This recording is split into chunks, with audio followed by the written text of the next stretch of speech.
नमस्कार. पंचांगातील पान क्रमांक 26 आणि 27 ही आपणा सगळ्यांसाठी अतिशय महत्त्वाची अशी 2 पानं आहेत. या 2 पानांवर आपल्याला विविध सणव्रतांची माहिती पाहायला मिळते.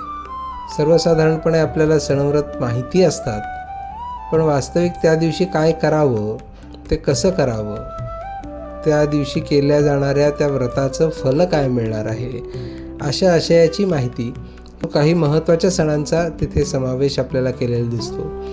उदाहरणार्थ गुढीपाडवा असेल तर या दिवशी सकाळी अभ्यंग स्नान करून गुढी उभी करावी. मग ब्रह्मध्वजाय नमः म्हणून गुढीचे पूजन करावे. मग गुढीचं पूजन करत असताना कोणता मंत्र म्हणावा, ह्याविषयीची माहिती गुढीपाडव्याच्या माहितीमध्ये आपल्याला पाहायला मिळते. तशीच अक्षय तृतीया, निर्जला एकादशी, वटपौर्णिमा, गुरुपौर्णिमा अशा पद्धतीचे जे प्रमुख सणव्रत येतात, या प्रमुख सणव्रतांच्या संदर्भातून थोडक्यामध्ये माहिती की जी माहिती आपल्याला आपल्या आचरणातही आणता येते आणि पुढच्या पिढीपर्यंतही पोचवता येते, अशी थोडक्यात माहिती आपल्याला पान क्रमांक 26 आणि 27 या 2 पानांवर पंचांगात पाहायला मिळते.